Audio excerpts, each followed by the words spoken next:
میرا کام ہے کہ آپ کی تربیت کرنا. میری عمر یہ ہے کہ میں ساری دنیا دیکھ چکا ہوں. میں نے جو میرا بار بار آپ کو ایک چیز سمجھاتا ہوں کہ میرا تجزیہ کیا ہے. میری ساری زندگی کا جو تجربہ ہے اس سے میں نے کیا سیکھا ہے کہ میرے پاکستانیوں، امیر اور غریب ملکوں کے اندر فرق ہی ایک ہے. امیر ملکوں میں انصاف ہے، اور جتنے غریب ملک ہیں ادھر جنگل کا قانون ہے. جو طاقتور ہے وہ فیصلہ کرتا ہے. جس طرح جنگل کے اندر شیر فیصلہ کرتا ہے، نچلے کمزور جانوروں کا کوئی بچانے والا نہیں ہے، ان کو کوئی تحفظ نہیں ہے. انسانی معاشرہ ہوتا ہی انسانی معاشرہ یہ ہے جدھر انصاف ہو. اللہ نے جتنے بھی پیغمبر بھیجے اس دنیا میں، جتنے بھی اللہ نے پیغمبر بھیجے، سب سے زیادہ اللہ کے پیغمبر ایک ہی چیز پہ کھڑے رہے ہیں، انصاف پہ. سارے اللہ کے پیغمبر کمزوروں کے ساتھ کھڑے تھے، سب ظلم کے خلاف کھڑے ہوئے تھے. سب کی کوشش یہ تھی کہ انسانی معاشرے میں انصاف ہو. جو بہت بڑا ایک مسلمان اسکالر تھا ابن خلدون، جو بہت دنیا مانتی ہے ابن خلدون کو کہ ایک ایسا ذہن تھا جس کو کہتے ہیں ماڈرن ہسٹری کا باپ کہتے ہیں، تاریخ کا باپ سمجھا جاتا ہے. وہ کہتا ہے جتنا بھی میرا تجزیہ ہے، قرآن پڑھ کے میرا جتنا بھی تجزیہ یہ ہے کہ اللہ کا حکم ہے کہ میری زمین پہ انصاف قائم کرو. اور اسی لیے میرے نبی صلی اللہ علیہ وسلم نے مدینہ کی ریاست میں سب سے پہلی چیز عدل اور انصاف قائم کیا. تو میں آج اس لیے آپ سب کو مبارک دے رہا ہوں کہ پاکستان میں ہمارا سپریم کورٹ، جس طرح کا پریشر پڑا ہے سپریم کورٹ پہ، جس طرح کے ہمارے ججز صاحبان کے اوپر انہوں نے ہر قسم کا حربہ استعمال کیا، ان کو ڈرایا، دھمکایا، بلیک میل کرنے کی کوشش کی، فیملیز کو برا بھلا کہا، صرف ایک مقصد سے کہ کسی طرح وہ بھی طاقتور کا ساتھ دے دیں، کہ کسی طرح وہ خوف زدہ ہو جائیں اور وہ جو پاکستان کا آئین ہے اس کے ساتھ نہ کھڑے ہوں. تو پاکستان کا آئین کیا ہے؟ پاکستان کا آئین کہتا ہے کہ جب بھی اسمبلیز ڈیزالو ہوں گی 90 دن کے بیچ میں الیکشنز ہونے ہیں. اس میں کوئی شک نہیں ہے. آپ کو کوئی بڑا لا پروفیسر نہیں ہونا چاہیے، کوئی آپ کو جج نہیں ہونا چاہیے، وکیل نہیں. کوئی بھی جب سرسری طور پہ بھی پاکستان کا 1973 کا آئین پڑھے گا تو اس میں واضح لکھا ہوا ہے کہ جیسے ہی اسمبلیز ڈیزالو ہوں گی 90 دن میں الیکشنز ہونے. جب ہم نے شروع میں جب ہماری گورنمنٹ گرائی گئی تو ہم نے کہا کہ الیکشنز کرواؤ، کیونکہ پاکستان جب تک سیاسی طور پہ استحکام نہیں آئے گا پاکستان معاشی طور پہ ڈوبتا جائے گا. تو ہمیں ان کے نون لیگ کے بڑے بڑے سربراہوں نے، لیڈرز نے کیا کہا؟ ان کی سوشل میڈیا پہ چلے جائیں، ان کی سٹیٹمنٹس پڑھ لیں. انہوں نے کہا جی اپنی گورنمنٹس ڈیزالو کرو، اپنی گورنمنٹس ڈیزالو کرو اگر آپ الیکشن چاہتے ہیں. ہم نے اپنی گورنمنٹس ڈیزالو کر دی. قانون کے ماہرین سے ہم نے پوچھا کہ کیا کوئی گنجائش تو نہیں قانون میں کہ ایک دفعہ گورنمنٹ ہم ڈیزالو کریں گے تو 90 دن کے اندر الیکشنز ہوں گے؟ کوئی گنجائش تو نہیں اس میں؟ سارے ماہرین نے کہا کہ کوئی گنجائش نہیں. ہم نے اپنی گورنمنٹس ڈیزالو کر دی. اور اب جیسی گورنمنٹس ڈیزالو کی تو وہی نون لیگ کے سربراہ شروع ہو گئے کہ نہیں جی الیکشن ہونے نہیں ہیں. اور الیکشنز کیوں نہیں ہونے؟ کیوں نہیں ہونے الیکشنز؟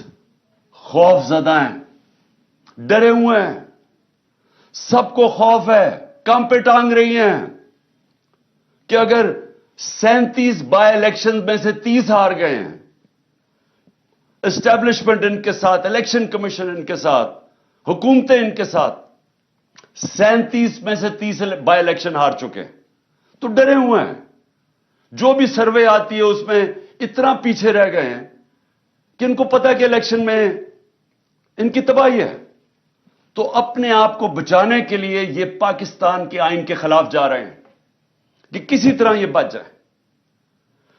یہی گورنمنٹ تھی، ہمارے خلاف سپریم کورٹ کا فیصلہ آتا ہے آج سے 1 سال پہلے، میں الیکشن اناؤنس کر دیتا ہوں، یہ سپریم کورٹ میں چلے جاتے ہیں۔ اس سے زیادہ چیز، جمہوری چیز کیا کہ اب عوام کو فیصلہ کرنے دو۔ جب انہوں نے ہماری گورنمنٹ گرائی، عوام کو فیصلہ کرنے دو۔ آکشن سے گورنمنٹ نہ بنے کہ آپ ضمیر خریدیں پالیٹیشنز کے، ان کو 20-20 کروڑ روپے دے کے ان کے ضمیر خرید کے گورنمنٹ گرائیں۔ ہم نے کہا الیکشن کرواؤ، عوام کو سلیکٹ کرنے دو۔ لیکن یہی جج بیٹھے ہوئے تھے تب، اور انہوں نے فیصلہ کیا کہ نہیں، ہم نے غلط گورنمنٹ گرائی ہے۔ انہوں نے شہباز شریف کو بحال کروا دیا، اور آج گورنمنٹ اس سپریم کورٹ کے سو موٹو فیصلے کی وجہ سے آج بنی ہوئی ہے۔ اب آج وہی سپریم کورٹ سو موٹو لیتا ہے اور وہ فیصلہ کرتا ہے 90 دن کا الیکشن، اور اب یہ سارے کھڑے ہو گئے، اور اب پارلیمنٹ میں ریزولوشن، کیبنٹ فیصلے کر رہی ہے کہ ہم مانتے نہیں ہیں سپریم کورٹ کا فیصلہ۔ جب فیصلہ ہمارے ساتھ ہے تو ٹھیک ہے، جب سپریم کورٹ ہمارے خلاف فیصلہ کرے تو ان کے بچوں کو، ان کو، فیملیز کو برا بھلا کہو، بلیک میل کرو۔ یہ مافیاز ہیں۔ ان کو ایک سپریم کورٹ کے جج نے بالکل ٹھیک کہا تھا، سسلین مافیا ہے۔ جو آپ بیٹھے ہوئے ہیں، مافیا کی اگر آپ کو مطلب بھی سمجھ، وہ کیا ہے مافیا؟ مافیا وہ ہوتا ہے، وہ جب اپنے کام کروانے کے لیے یا تو لوگوں کی قیمت لگاتا ہے، ضمیر کی، ان کو خریدتا ہے، رشوت دیتا ہے، جو یہ شریف اور زرداری 30 سال سے کر رہے ہیں، یا یہ رشوت دیتے ہیں، اور یا پھر ان کو بلیک میل کرتے ہیں، دھمکیاں دیتے ہیں، ان کو خوف زدہ کر کے ان کو راستے سے ہٹاتے ہیں۔ مافیا اس طرح آپریٹ کرتا ہے، اور یہ بھی وہی کر رہے ہیں کہ جب انہوں نے دیکھا کہ سپریم کورٹ کا جج اور ججز ان کی بلیک میل میں نہیں آئے، تو ہر قسم کی ان کے اوپر اٹیک کیا۔ 1 سال پہلے ہم خوش نہیں تھے جب سپریم کورٹ کا فیصلہ ہمارے خلاف آیا۔ آپ میری ساری سٹیٹمنٹس دیکھ لیں، تکلیف صرف مجھے تھی کہ رات کے 12 بجے عدالتیں کھلی، صرف اس کی تکلیف تھی۔ باقی ہم نے سپریم کورٹ کا فیصلہ تسلیم کیا، کسی جج کو برا بھلا نہیں کہا، بلکہ کوشش کی کہ ہماری عدلیہ کی رسپیکٹ ہو پاکستان میں۔ کیونکہ میں تو 27 سال پہلے جب اپنی جہاد شروع کی تھی، اس کا نام تھا انصاف کی تحریک۔ اس کا مطلب ہے رول آف لا، قانون کی حکمرانی۔ یہ 27 سال پہلے شروع کی تھی۔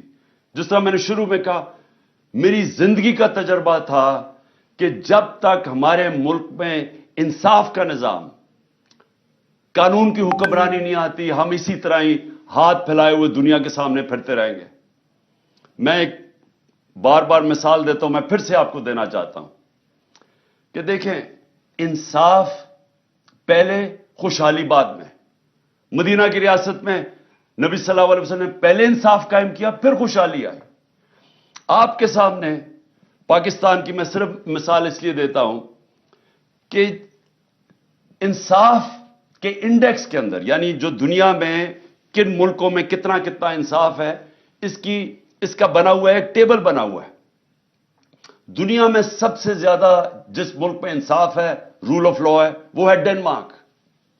ڈنمارک 140 ملکوں میں نمبر 1 ہے۔ پاکستان 140 ملکوں میں 129 نمبر پہ ہے۔ وہی ڈنمارک، اس ڈنمارک کے اندر اوسط آمدنی، یعنی ایک ایوریج آمدنی اس ملک میں وہ کتنی ہے؟ $66,600۔ پاکستان میں اوسط آمدنی $1,600 پہ ہے۔ ہمارے پاس وسائل